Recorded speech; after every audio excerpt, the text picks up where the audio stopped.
నమస్తే, welcome to SRK TV news. నేను శ్రావ్య.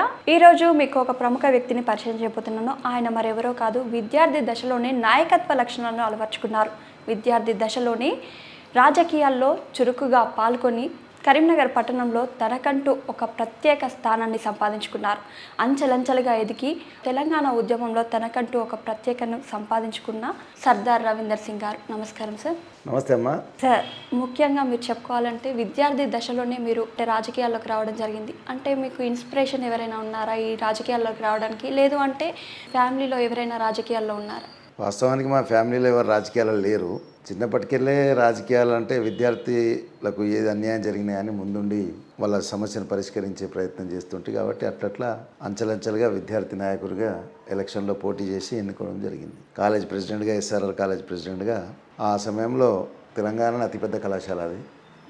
ఆ కళాశాలకు ప్రెసిడెంట్ కావడం, అప్పటికెళ్ళిగా రాజకీయాలు మరి ప్రత్యక్ష రాజకీయాలకు రావడం, తెలంగాణ ఉద్యమంలో కేసీఆర్ గారు వెంటే ఉండడం, ఇవన్నీ కంటిన్యూగా జరుగుతూనే వెళ్ళిపోయినాయి. సార్, మీరు అన్నట్టు తెలంగాణ ఉద్యమంలో మీరు ఉన్నారన్నారు. తెలంగాణ ఉద్యమంలో మీ పాత్ర కీలకంగా ఉంది అని చాలామంది అంటుంటారు. అది ఎంతవరకు నిజం సార్? తెలంగాణ ఉద్యమంలో మాత్రం చాలా ప్రత్యేకంగా పాల్గొని కేసీఆర్ గారి ఆదేశాలను పూర్తి స్థాయిలో, అంటే కేసీఆర్ గారు ఏ ఆదేశం ఇస్తే ఆ ఆదేశాన్ని తూచా తప్పకుండా ఆ ఉద్యమ సమయంలో పాటించడం జరిగింది. నిన్ననే తెలంగాణ వచ్చుడో కేసీఆర్ సచ్చుడో, తెలంగాణ వస్తే జైత్యయాత్ర లేకపోతే నా శవయాత్ర అనే 29 నవంబర్ నాడే నిన్ననే అది పూర్తి కావడం జరిగింది.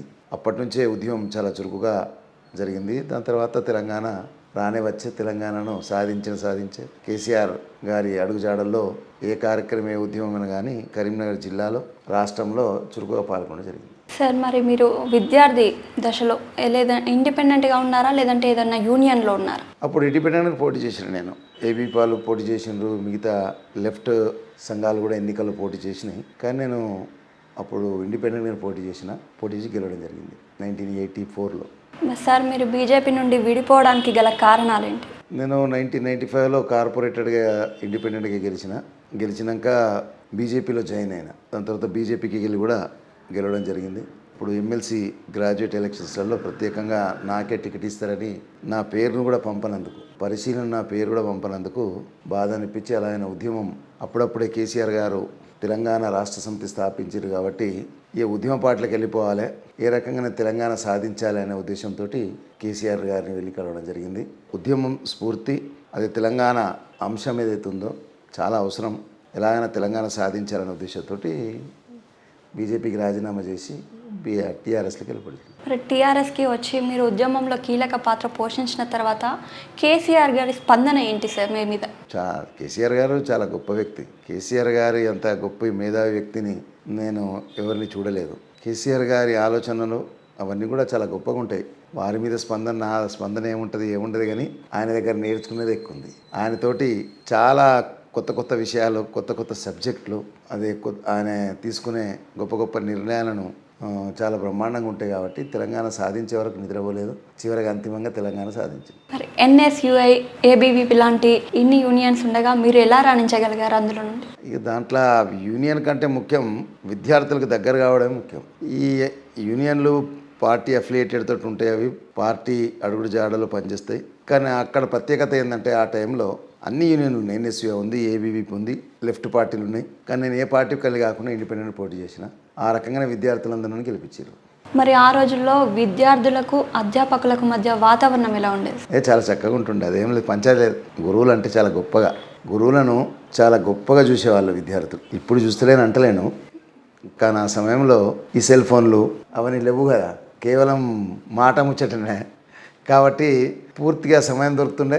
గురువులు చెప్పింది స్పష్టంగా వింటుంటారు, రాసుకుంటుంటారు. ఇప్పుడు అంతా సెల్ ఫోను, ఆన్లైన్, గూగుల్, ఏది కొట్టినా కానీ గవేనా ఇప్పుడు. సో అప్పుడే బాగుండే. మరి విద్యార్థి దశలో ఉన్నప్పుడు ఎలాంటి సమస్యలు వచ్చేవి, మీరు వాటిని ఎలా పరిష్కరించేవారు? ఎప్పుడు కూడా విద్యార్థులకు నిత్య సమస్యలే ఉంటాయి, రోజు సమస్యలే ఉంటాయి. ముఖ్యంగా లైబ్రరీలో పుస్తకాలు లేకపోవడం, ముఖ్యంగా 6700 స్ట్రెంత్ ఉన్న కళాశాలలో బాత్రూమ్స్ సరిగా లేకపోవడం, రెండవది కాలేజీలో ఆడిటోరియం లేకపోవడం, ఈ రకంగా ఇబ్బందికరమైన వాతావరణాలు ఉంటే వాటన్నిటిని కూడా అప్పుడు కొత్తగా ఎన్నుకోబడ్డ ముఖ్యమంత్రి ఎన్టీ రామారావు గారు మా కాలేజీ ముంగటికి వెళ్ళి జగిత్యాల పోయే టూర్లో కార్యక్రమం పెట్టుకున్నాడు. ఈ విషయం మాకు తెలిసి విద్యార్థి సంఘ నాయకునిగా అందరు విద్యార్థులతో కలిసి ఎస్ఆర్ఆర్ కాలేజ్ ముంగంటే ఎన్టీ రామారావు గారిని ఆపడం జరిగింది. వాళ్ళ ఇంటెలిజెన్స్ వ్యవస్థకు కూడా దొరకలేదు ఇంతమంది ఒకేసారి ఏడికెళ్ళొచ్చింది. సో అక్కడదక్కడనే కొన్ని సమస్యలు ఎన్టీ రామారావు గారు అప్పుడే కలెక్టర్ గారిని పిలిచి ఆడిటోరియం పైసలు ఇచ్చేసిండ్రు. మిగతా చిన్న చిన్న ఇష్యూస్ ఉంటాయి ఆ లైబ్రరీ కోసం, అటువంటి బాత్రూమ్స్ అన్నీ కూడా మా అన్నీ బాగా ఉండబోతున్నాయి. మీకు తెలుసు కదా, కళాశాలల బాత్రూమ్స్ ఏమి ఉంటాయి, వాటిని కూడా వెంటనే మరమ్మతులు చేపించడం జరిగింది. అది పెద్ద విజయంగా భావించాం మేము ఆ టైంలో. ఒక ముఖ్యమంత్రి కాలేజ్కు ఆపడం, 100 మంది పోలీసులు ఉన్నా కానీ ఆయన దిగి మా దగ్గరకు వచ్చి మాట్లాడిపోవడం అంటే అది ఒక పెద్ద విజయంగానే భావించినాం. అంటే విద్యార్థి పవర్ అంటే ఆ రకంగా ఉంటుంది. అది సక్సెస్ అవ్వడం జరిగింది. మరి సార్ అప్పుడు మీకు ఎన్టీఆర్ని గారు చూశాక మీకు వాళ్ళతో కలిసి వర్క్ చేయాలని అనిపించిందా, లేదంటే ఇండిపెండెంట్గానే ఉండాలనిపించింది? అప్పుడు నాకు ఓటు హక్కు కూడా లేదు కదా. ఓకే. అప్పుడప్పుడే నాకు ఓటు హక్కు వస్తుంది. విద్యార్థి నాయకునిగా అయినప్పుడు 18 సంవత్సరాలకు అప్పుడప్పుడే ఓట్లు స్టార్ట్ అయినాయి. ఇంకా అప్పుడైతే 21 సంవత్సరాలు ఉండే అనుకుంటున్నాను బహుశా. ఆ టైంలోనే రాజీవ్ గాంధీ గారు 18 సంవత్సరాలకు ఓటు హక్కు ఇచ్చారు కాబట్టి ఆయనను చూసి ఇన్స్పిరేషన్ అయినా అని అనుకోను, కానీ విద్యార్థుల సమస్య పట్ల మాత్రం అప్పటిదప్పుడే ఆయన స్పందించిండు. అంతేగాని ఆయన నేను ఇన్స్పిరేషన్గా తీసుకోలేదు. మేధావి వర్గాలంటే నేను చూసిందంటే చాలా గొప్పగా ఆలోచించే శక్తి గల్లంటే కేసీఆర్ గారు. ఏమాత్రం అనుమానం లేదు. కేసీఆర్ గారి అంత గొప్ప వ్యక్తి కాదు. సరే ఆయన యాక్టింగ్ చేసుకుంటూ రాజకీయాలకు వచ్చిండు, కానీ కేసీఆర్ గారు ఏ యాక్టింగ్ చేయకుండా కదా, అటు చిరంజీవి కాదు ఇటు ఎన్టీ రామారావు కాదు కేసీఆర్ గారు. మరి ఇంత పెద్ద ఉద్యమాన్ని నడిపిండంటే ఎంత గొప్ప వ్యక్తి. ఈ తెలంగాణ సాధించే వరకు కూడా ఆయన వదలలేదు. తెలంగాణ ఉద్యమంలో మీ పాత్ర కీలకమన్నారు. మరి ఆ ఉద్యమంలో మీరు చేసిన పనుల గురించి వివరించండి. కేసీఆర్ గారు ఒక కాల్ ఇచ్చిండు అనుకోండి, రాస్తా రోకో, సడక్ బంద్, రైలు రోకో, వంట వార్పు, ఆ రకంగా సకల జనుల సమ్మె, కాలేజీలు స్కూళ్ళు బంద్, అంటే ఇటువంటి కొత్త కార్యక్రమాలు తీసుకుంటుండే కేసీఆర్. ఇంటింటికి తెలంగాణ, గడప గడపకు తెలంగాణ, ప్లస్ ఇంటికి ఒకలు ధర్నాకు రావాలి, గడపకు ఒకరు ఇంటికి వెళ్ళి ధర్నాకు రావాలి. ఇటువంటి కొత్త కార్యక్రమాలతోటి కేసీఆర్ గారు చాలా బ్రహ్మాండంగా ఉద్యమాన్ని ముందుకు తీసుకుపోయారు. వాటన్నిటిలో ప్రత్యేకంగా ఉంటుండే కేసీఆర్ గారు ఏ కార్యక్రమం ఇచ్చినా ఇది అది అని కాదు, ఏది ఇచ్చినా కానీ అది ఆ కార్యక్రమాన్ని విజయవంతం చేస్తుంది. దాంట్లో అనుమానమే లేకుండా. సార్, మన తెలంగాణ ఉద్యమం టైంలోనే సమైక్యాంధ్ర బలంగా వినిపించిన నినాదం సమైక్యాంధ్ర కలిసిగట్టుగా ఉండాలి, తెలంగాణ రావద్దు అనే టైంలో తెలంగాణ ఉద్యమం స్టార్ట్ అయింది. మరి ఆ టైంలో మీ స్పందన ఏంటి? అంటే తెలంగాణ వస్తుంది అని, తెలంగాణ వచ్చి సాకారం అవుతుందని మీరు అనుకున్నారు? 100% తెలంగాణపై అన్ని రకాల సీమాంధ్రులు దాడులు చేసిండ్రు. మన భాషపై, మన యాసపై, మన కూరగాయలపై, చివరకు మనం వేసుకునే బట్టలపై కూడా వాళ్ళ దాడి ఉంటుండే. ఉదాహరణకు మీకు మనం దీన్ని ఏమంటాం, దీన్ని తెలుగులో దీన్ని ఏమంటాం, గుండి అంటాం. దీన్ని ఏమంటాం, గుండి అంటాం. మరి ఆంధ్రాలో ఏమంటారు దీన్ని? ఆంధ్రాలో పదం ఏంది? మన తెలంగాణ అయితే గుండి అంటాం కదా. వాళ్ళని ఏమడుగుతారంటే వాళ్ళు ఏమంటారు, బటన్ అంటారు. బటన్ అంటారు. నేను చెప్పిన ఓ రోజు ఆంధ్రలో సమావేశంలో ఒకరోజు అడిగినా, మరి నేను కొన్ని ప్రశ్నలు అడుగుతా, మా తెలంగాణ యాస మీకు నచ్చదు, మా భాష మీకు నచ్చదు, మీ భాషనే కరెక్ట్ అంటారు. మరి గుండికు మీ దాంట్లో ఏమంటారు చెప్పమంటే చెప్పలేదు. నేను చెప్పినది గుండికి ఒక అర్థం ఉంది. దీన్ని అంగి అంటారు. మీరేమంటారు అని అడిగినా, చొక్కా అంటారు. మరి దీన్ని ఏమంటారు అంటే పాయింట్ అన్నారు వాళ్ళు. నేను లాగో అన్నా. మాకు ప్రత్యేకంగా శబ్దాలకు, వస్తువులకు పేర్లు ఉన్నాయి. గుండె ఎందుకు అంటామంటే మేము గుండెకు దగ్గర ఉంది కాబట్టి దీన్ని గుండి అంటాం. దీన్ని అంగి ఎందుకు అంటాం? అంగాన్ని పూర్తిగా రక్షిస్తుంది కాబట్టి దీన్ని అంగి అంటాం. మరి దీన్ని లాగు అని ఎందుకు అంటాం అంటే తెలుసా అని అడిగినా, తెలియదు. 2 కాళ్ళు వేసి లాగుతాం కాబట్టి లాగంటాం. కాబట్టి నీ యాస వేరే, నీ భాష వేరే, మా యాస వేరే, మా భాష వేరే.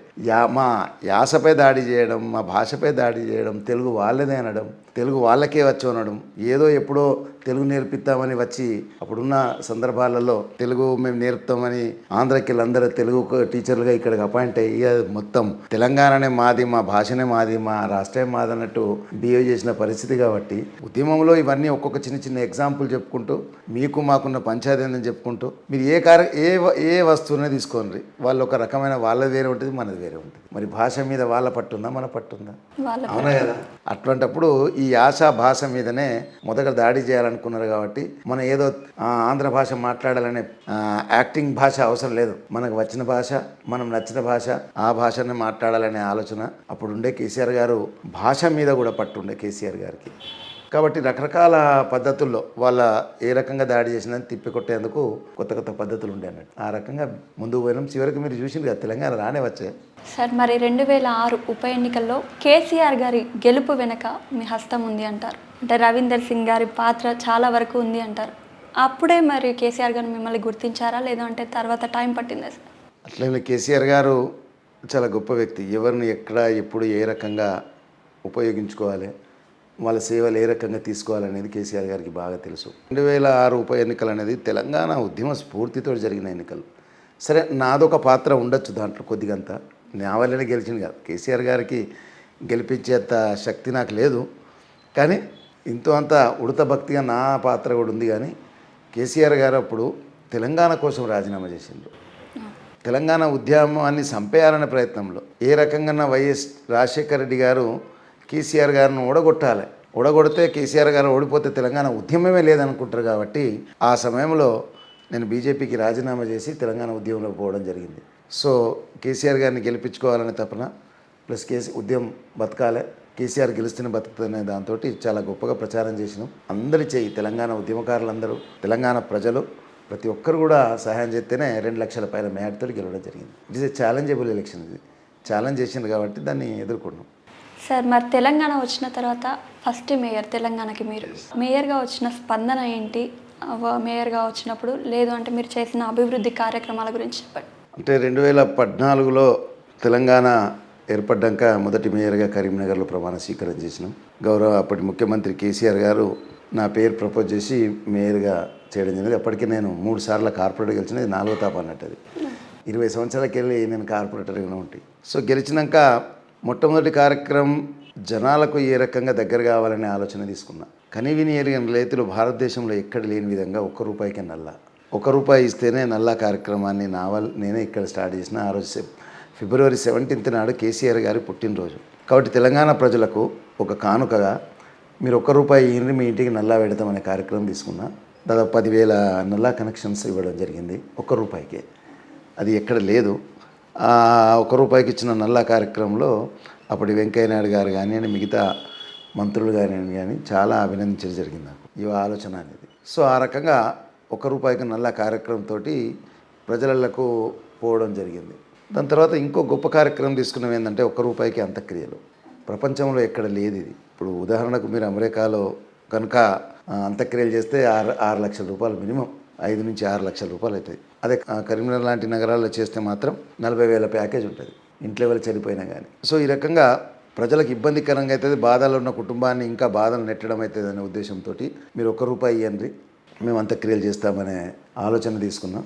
దాన్ని కూడా బ్రహ్మాండంగా ప్రజలకు వెళ్ళింది. ఇప్పటికి కూడా ₹1 అంత్యక్రియలు చేయడం జరుగుతుంది.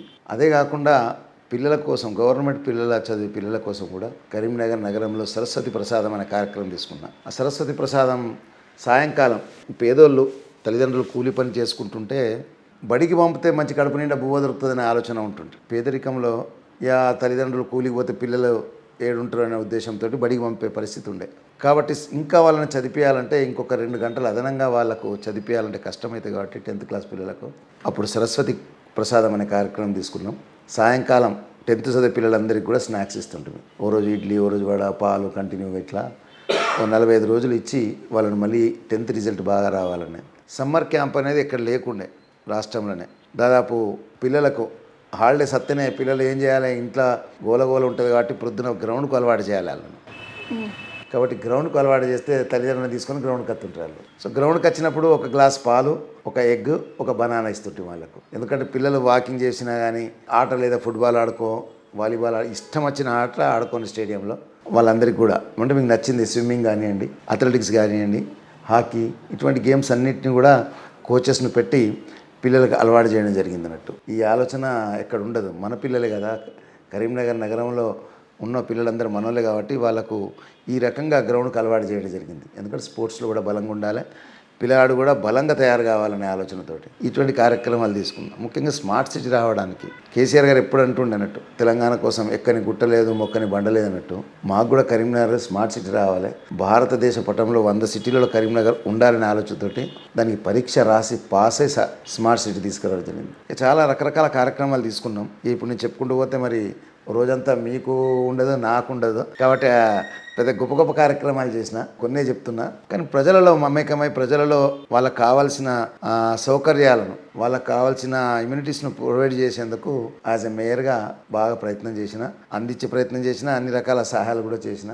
ఎక్కడ ఏ కార్మికుల కాంచెలు మొదలు పెడితే ప్రజలందరికీ కూడా ఎక్కడ ఇబ్బంది లేకుండా ముందుకు పోయినాం. సో నాకైతే అనిపించింది, నేను నా 5 సంవత్సరాల పీరియడ్లో చాలా సంక్షేమ పథకాలు చేసినాం. 5 రూపాయలకి అన్నం తినిపించడం రోజు, గొప్ప గొప్ప కార్యక్రమం తీసుకున్నాం. So I'm very much happy. KCR గారు ఇచ్చినందుకు మచ్చ లేకుండా పనిచేసిన, ఒక నింద లేకుండా పనిచేసిన, అది మాత్రం నిజం. కరీంనగర్లో రవీందర్ సింగ్ మార్క్ కనిపిస్తుంది. మరి కరీంనగర్లో టీఆర్ఎస్ పార్టీ సంగతి ఏంటి అండి? ఇప్పుడు గత ఎలక్షన్స్లో కూడా చూసుకుంటే టీఆర్ఎస్కు బలంగానే ఎమ్మెల్యే కూడా ఇక్కడ లోకల్లో గెలవడం జరిగింది.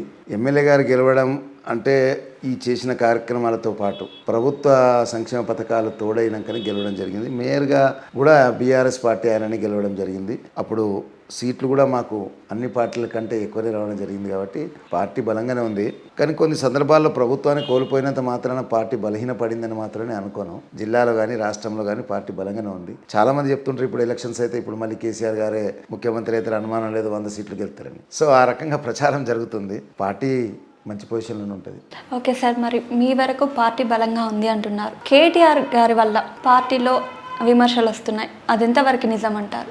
కేటీఆర్ గారి పైన విమర్శలు అంటే ఆయన రేవంత్ రెడ్డి మాట్లాడితేనే మాట్లాడుతుండే. కేటీఆర్ ఆయన ఇచ్చి ఆయన ఏం మాట్లాడతలేడు. పోతేనే కేటీఆర్ గారు రేవంత్ రెడ్డి గారు వేసే భాష ఏముంది? కళ్ళు వీకెత్తా గోళీలు ఆడుకుంటా, మెడల పేగులు వేసుకుంటా, ఈ ఒక ముఖ్యమంత్రి మాట్లాడే భాష కాదు. కాబట్టి వాటికి కౌంటర్గా రెస్పాండ్ అయ్యి కొద్దిగా కేటీఆర్ గారు మాట్లాడడం అని జరిగిందంటే, ఆయన మాట్లాడకపోతే ఈయన మాట్లాడాడు కదా. రేవంత్ రెడ్డి గారు మాట్లాడతారు కదా, ఈయన మాట్లాడుతుండవు.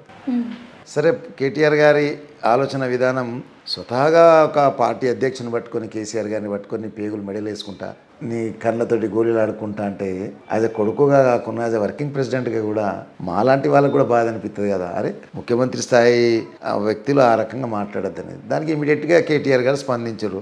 అందరూ రకరకాల స్పందించారు. కానీ జనరల్గా ఎక్స్పోజర్ ఎక్కడ ఉంటుంది?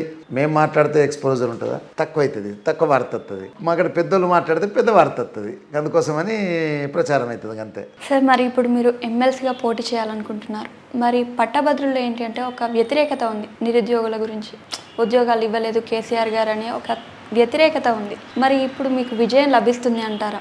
100% గెలుస్తాను నమ్మకం ఉంది నాకు. ఎందుకంటే గత 10-15 సంవత్సరాలకెళ్ళే నేను ఎమ్మెల్సీగా పోటీ చేయాలని ఆలోచన గల్లోని. ప్లస్ నాకున్న సంబంధాలు, నాకున్న న్యాయవాదుల ఆశీర్వచనాలు, న్యాయవాదుల నేను బార్ అసోసియేషన్గా ప్రెసిడెంట్గా కూడా గెలిచిన కరీంనగర్లో. కాబట్టి అందరి దీవెనలతో గెలుస్తారని నమ్మకం ఉంది. నేను ఒక మాట చెప్తాను, నిరుద్యోగుల అసంతృప్తి అనేది కేసీఆర్ గారే చాలా మందికి అపాయింట్మెంట్ ఇచ్చిండు. ఉదాహరణకు మొన్న ఇచ్చిన 50-60 వేలు ఉద్యోగాలు ఎవరిచ్చిన నోటిఫికేషన్? కేసీఆర్ గారు ఇచ్చింది. ఎగ్జామ్స్ ఎవరి పీరియడ్లో అయినాయి? కేసీఆర్ గారి పీరియడ్లో అయినాయి. కేవలం ఒక పాస్ అయిన వాళ్ళకు సర్టిఫికేట్ ఇచ్చినంత మాత్రాన నేనే ఉద్యోగం ఇస్తున్నా అన్నది మాత్రం ఎంతవరకు న్యాయం? సో 60,000 ఉద్యోగాలు ఇచ్చినవంటున్నాను. కొత్త నోటిఫికేషన్ ఒకటి ఇచ్చింది, దానిపైన ఒక్క ఉద్యోగం ఇచ్చిన పరిస్థితి ఉందా? ఒక సింగిల్ ఉద్యోగం. కాబట్టి ఈ నిరుద్యోగుల అసంతృప్తి వస్తుంది. కానీ జనరల్గా ఇప్పుడు 1 ఇయర్లో, ఈ 1 ఇయర్ పీరియడ్లో నువ్వు ఎన్ని కొత్త నోటిఫికేషన్స్ ఇచ్చినావు, ఎంతమందికి ఉద్యోగాలు ఇచ్చినావు? మా పాత నోటిఫికేషన్లోనే, మా పాత ఎగ్జామ్స్ అయిన వాటికే ఉద్యోగాలు ఇచ్చిండ్రు. కొత్త వాటికి ఎక్కడ ఇచ్చినట్టయితే నాకు కనబడతలేదు. కాబట్టి నిరుత్సాహం అనేది ఆ రకంగా ఉండదు. జనరల్గా నిరుద్యోగులను ప్లస్ వాళ్ళు అపోజిషన్ పార్టీకి ఓటేసేందుకే కొద్దిగా ఎందుకంటే అక్కడ వాయిస్ ఉండాలి, కౌన్సిల్లో వాయిస్ ఉండాలి. వాయిస్ ఉండాలంటే ఈ కాంగ్రెస్ పార్టీకి గెలిచిన వాళ్ళు వెనక బెంచ్లో కూకునే, మిగతా పార్టీలంతా వెనక బెంచ్లో కూకునే మాట్లాడాలి. నిరుద్యోగ సమస్యపై మాట్లాడాలి. ముఖ్యంగా ప్రైవేట్ టీచర్లు, లెక్చరర్లకు వాళ్ళ బతుకులు ఎట్లా, మరి వాళ్ళ గురించి ఏంది? విద్యా వాళ్ళు పాపం ఇన్ని రోజులు 15,000తోటి 14,000తోటి జీతంతో బతకాలలో ఇదే నాకు చివరి వరకు అనే ఆలోచన ఉంటుంది. కాబట్టి వాళ్ళందరికీ పిఎఫ్లు ఉంటున్నాయా లేవా, వాళ్ళకు ఉద్యోగ భద్రత ఉందా లేదా, ఇష్టం వచ్చినప్పుడు తీసేస్తారు, ఇష్టం వచ్చినప్పుడు తీసుకుంటారు. అది కాదు కదా. ఒక ఉద్యోగ భద్రత కల్పించాలి, ఒక చట్టాన్ని తీసుకురావాలి. ఆ చట్టం కోసమే కదా కొట్లాడాలి. ప్రైవేట్ టీచర్ల కోసం కానీ లెక్చరర్ల కోసం కానీ ఒక చట్టం అంటూ లేదు. ఆ చట్టాన్ని తయారు చేయాలి. ఏ రకంగానైతే ప్రొటెక్షన్ యాక్ట్ ఉంది డాక్టర్లకు, అడ్వకేట్లకు ప్రొటెక్షన్ యాక్ట్ లేదు. డాక్టర్లకు ఇచ్చినట్టు వీళ్ళకు కూడా ఇవ్వాలి. అలాగనే ప్రొటెక్షన్ ప్రైవేట్ టీచర్లకు కూడా ఉండాలి, ప్రైవేట్ లెక్చర్లకు ఉండాలి. వాటిపై నేను కేంద్రీకరిస్తా, వాటిపై పోరాడతా. కొత్త చట్టాలను తయారు చేసే శక్తి ఉంది. స్వతహాగా న్యాయవాది కాబట్టి నన్ను ఆదరిస్తారు, గౌరవిస్తారు, నాకు గెలిపిస్తారని నమ్మకం అయితే ఉంది. ఒకవేళ మీరు నిజంగా ఎమ్మెల్సీలో గెలిస్తే పట్టభద్రులకు మీరు ఇచ్చే హామీ ఏంటి? మొదటగా నేను వాళ్ళ ఉద్యోగ భద్రత కోసం ముందుగానే ఏం ఆలోచించిన అంటే ₹1 వాళ్ళందరికీ ఇన్సూరెన్స్ ఇవ్వాలనుకుంటున్నాను. ఎవరైనా ఇంట్లో చనిపోతే సడన్గా కుటుంబం రోడ్డు మీదకి రాకూడదు. ఎవరైనా, నా కుటుంబమైనా, మీ కుటుంబమైనా, ఎవరి కుటుంబమైనా, కుటుంబ పెద్ద మనిషి సడన్గా లేకపోతే కుటుంబంలో ఉన్న వ్యక్తి, సంపాదించే వ్యక్తి కానీ, నిరుద్యోగి కానీ చనిపోతే ఆ కుటుంబం ఒకేసారి రోడ్డు మీదకి వచ్చేస్తుంది. దోస్తులు 10 రోజులు వచ్చి సాయం చేస్తారు, చుట్టాలు వచ్చి 10 రోజులు సాయం చేస్తారు. దాని తర్వాత సంగతి ఏంది అనే ఆలోచనతోటి ₹1 ఇన్సూరెన్స్ కార్యక్రమాన్ని తీసుకుందాం అనుకున్నా. అది తీసుకుంటే తప్పనిసరిగా దాన్ని సక్సెస్ చేస్తా. అందరికీ ఇన్సూరెన్స్ చేపియాలి. ఇది ప్రభుత్వ పరంగా చేస్తుందని అయితే నేను అనుకోను, ప్రభుత్వం దీనికి సహకరిస్తుందని మాత్రమే అనుకోను. బట్ ప్రయత్నంలో లోపం లేదు. ప్రభుత్వం చేయకున్నా కానీ రవీందర్ సింగ్ మాత్రం చేపిస్తాడు, దాంట్లో అనుమానం లేదు. స్వతహాగానే చేపిస్తాడు. మీరు ఇన్ని ఉద్యమాల్లో పాల్గొన్నారు, అన్నిట్లో పోటీ చేశారు. మరి మీ ఫ్యామిలీ తరపున మీకు సపోర్ట్ ఎలా ఉంటుంది? ఇప్పుడు మా ఫ్యామిలీ అంటే నాకు అమ్మా నాన్న లేరు. నా భార్య ప్రిన్సిపాల్ గవర్నమెంట్ కాలేజ్. నా కొడుకు బిడ్డ ఇద్దరు కూడా మంచి పోస్ట్ గ్రాడ్యుయేట్స్, పెళ్ళి అయిపోయింది. కుటుంబం అంతా కూడా సపోర్ట్గానే ఉంటుంది. నాకు ఎప్పుడు లేదు. ముఖ్యంగా దోస్తులు ఎక్కువ సపోర్ట్ చేస్తారు నాకు. చిన్నప్పటికెళ్ళి దోస్తుల ఇళ్ళనే పెరిగిన, వాళ్ళ ఇంట్లోనే తినుడు, వాళ్ళ ఇంట్లోనే పండుకుని ఉంటుండే. కాబట్టి బతుకంతా కూడా మిత్రులతోటే. సో ఇటు కుటుంబ సభ్యులతోటి, ఇటు దోస్తులతోటి నాకు ఫుల్ సపోర్ట్ ఉంటుంది. సపోర్ట్ తోటి గెలుస్తా, గ్యారంటీ, అనుమానం లేదు. మరి సార్ నాకు ఒక చిన్న అనుమానం ఏంటంటే సార్, ఇప్పుడు మీరు టీఆర్ఎస్లో ఉన్నారు, మీ ఫ్రెండ్స్ బీజేపీ కాంగ్రెస్లో ఉన్నారు. అక్కడ కూడా పోటీ ఉంటుందా లేదంటే ఫ్రెండ్షిపే ఉంటుందా? నాకా? మీకు ఇప్పుడు రాజకీయాలలో ఎట్టుంటుంది అంటే అమ్మ, ఒక ఇష్యూ మీద కొట్లాట, అంతేగాని నువ్వు తలవారు తీసుకొని నేను తలవారు తీసుకొని కొట్టుకొని ఉండదు కదా.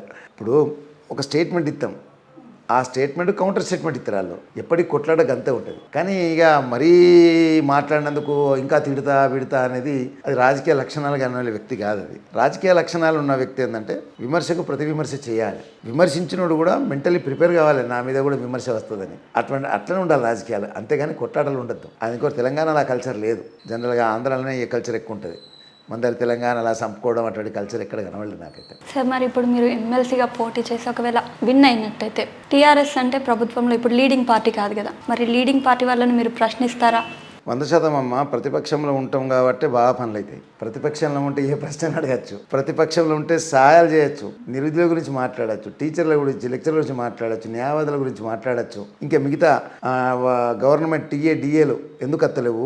ఇప్పటికీ 5 డిఏలు బాకీ ఉండే, ఒకటే డిఏ ఇచ్చిండ్రు. మరి 4 అయినాయి, జనరల్ 5 అవుతాయి. కాంగ్రెస్కి వెళ్ళి గెలిచినోడో బీజేపీకి వెళ్ళి గెలిచినోడు ఇవి మాట్లాడరు.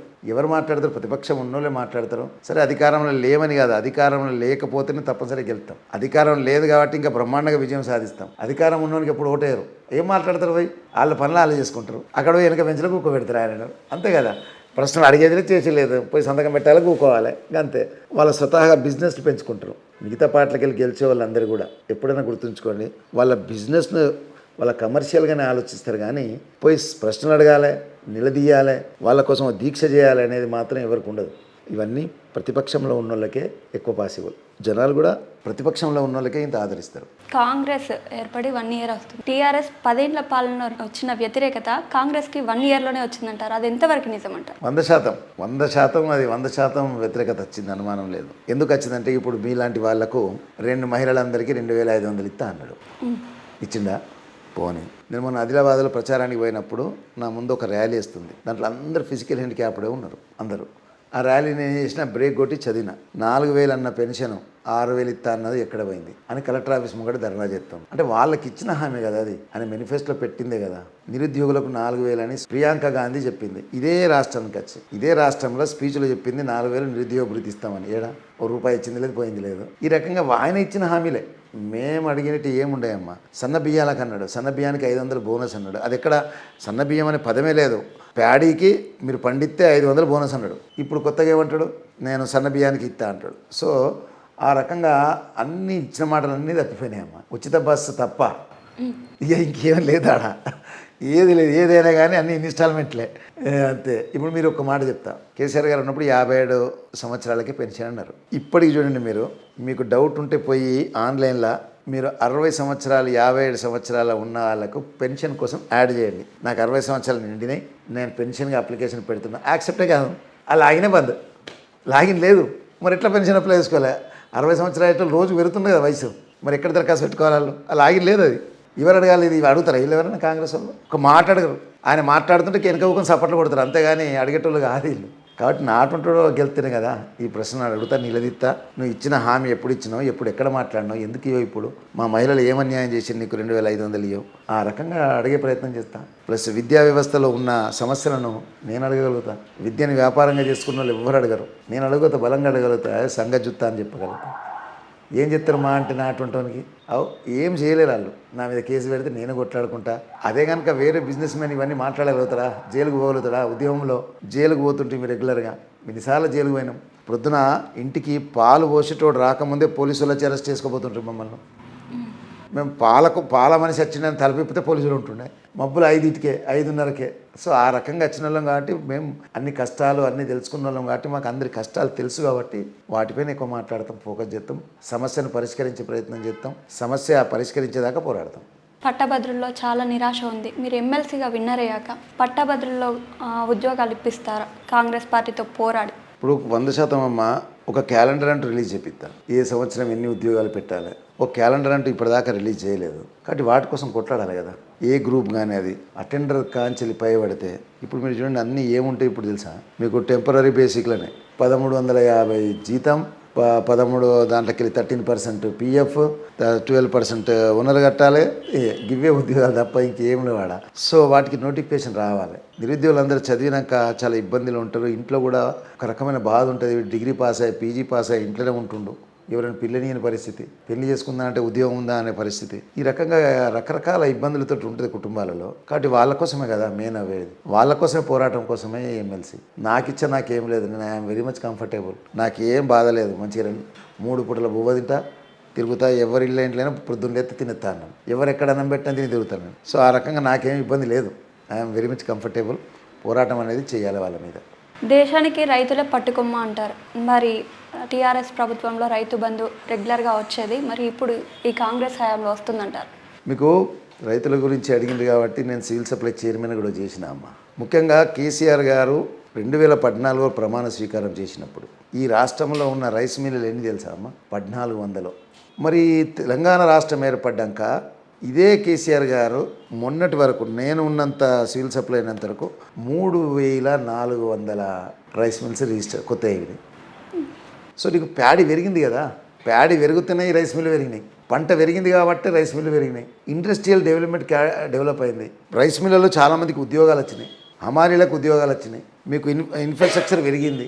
3400 అంటే ఈ 4-5 సంవత్సరాలలో గంత ఇండస్ట్రియల్ డెవలప్మెంట్ అయింది. పంట పెరిగినందుకు, నీళ్లు పుష్కలంగా వస్తున్నందుకు, రైతులకు కేసీఆర్ గారు ఉచితంగానే ఎకరానికి ఇన్ని ఏసుడు రైతు బంధు ఇవ్వడం జరిగింది. సో ఆ రకంగా పెరిగింది. వాళ్ళకు పైసలు వచ్చినాయి, వాళ్ళు పండించుకున్నారు, మళ్ళీ అమ్ముడు. సో ఈ రకంగా సైక్లింగ్ జరుగుతూనే ఉంది అన్నట్టు. సడన్గా ఆయన బంద్ చేసే ₹1 ఇత్తలేడా. మరి ఇప్పుడు వ్యతిరేకత ఎందుకు రాదు? బ్రహ్మాండమైన వ్యతిరేకత ఉంది, చాలా వ్యతిరేకత ఉంది. మొన్నటిదాకా మీరు చూసిన కల్లాలలో వచ్చి కొనులేదు.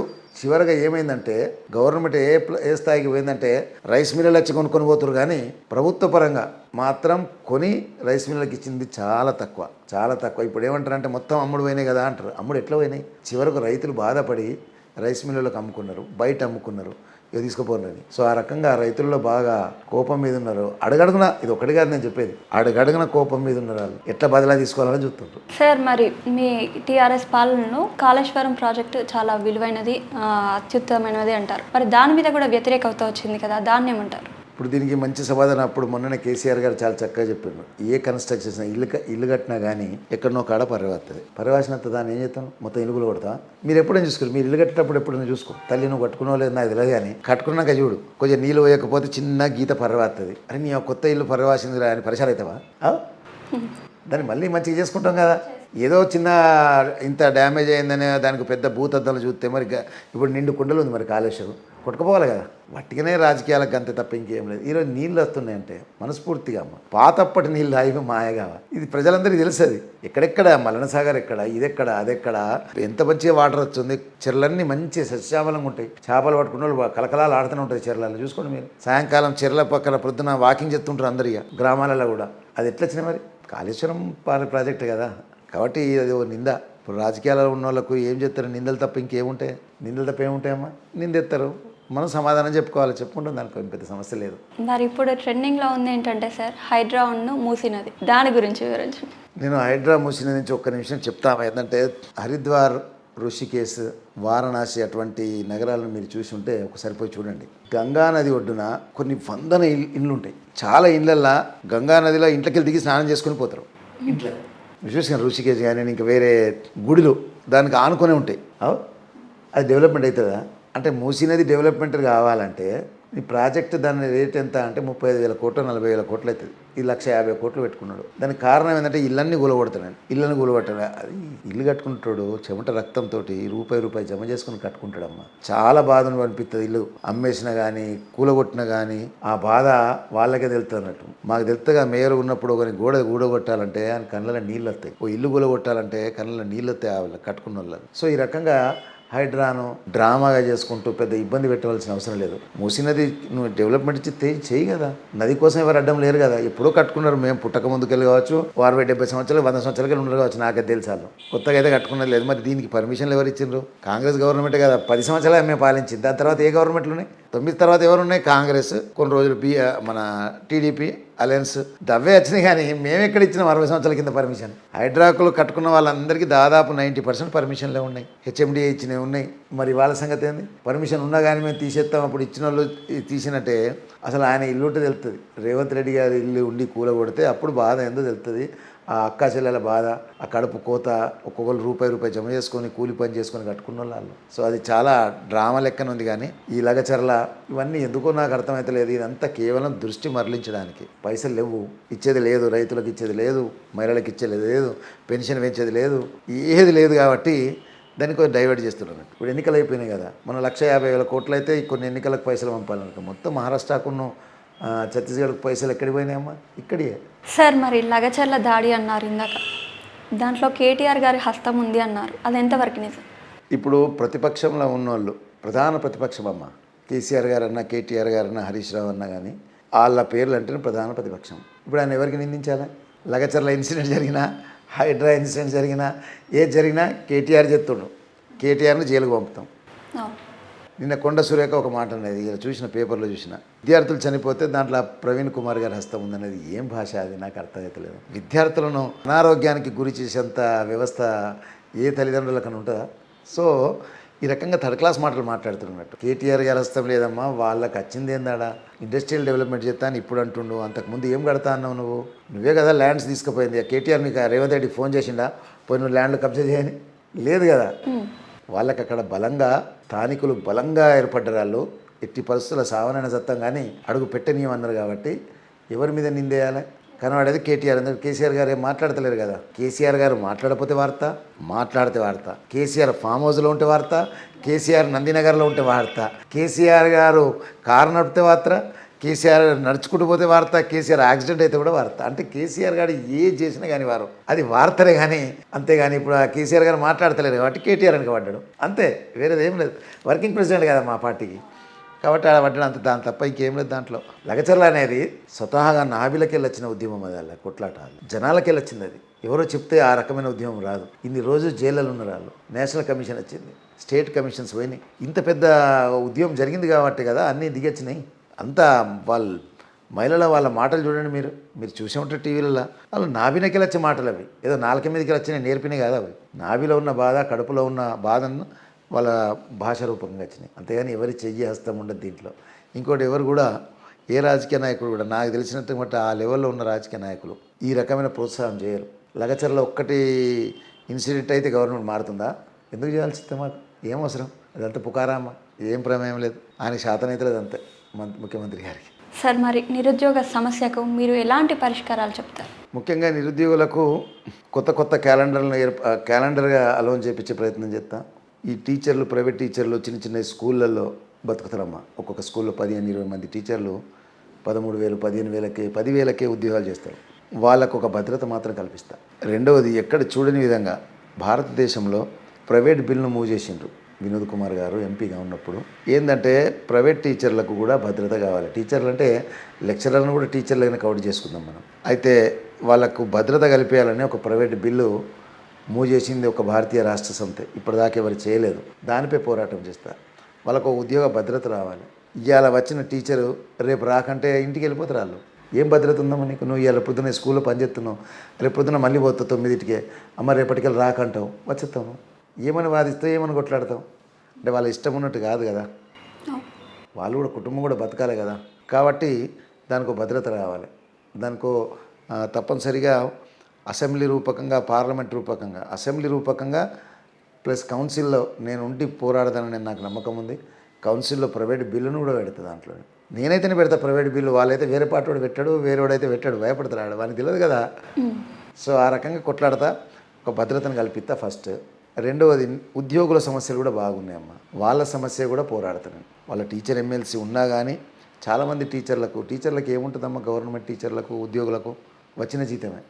వాళ్ళు రోజు ప్రొద్దున లిస్ట్ రాసుకుంటారమ్మా, ఇలా ఫస్ట్ జీతం పడుతుంది, మొట్టమొదటి కిరాణంకి ఇవ్వాలి పైసలు గిన్ని, తర్వాత ఇగో బట్టల వాళ్ళకి గింత, తర్వాత మన పెట్రోల్ డీజిల్ ఖర్చు మన బండి ఉంటే దానికి ఇంత, కిరాయిలు ఉంటే రెంట్ ఇంత, పిల్లల ఫీజులు ఇక ఇంత అని రాసుకొని బతికే ఉద్యోగాలు ఇవి. అది 25,000 కానీ 50,000 కానీ 60,000 కానీ. కాబట్టి ఆ రకంగా ఒక ఫిక్సప్లో ఉంటారు వాళ్ళకి వేరే అదనంగా ఇన్కమ్ ఉండదు. అటువంటి వాళ్ళకు టైం మీద జీతం పడాలి. రెండవది టైం మీద వాళ్ళకు డిఎల్ రావాలి.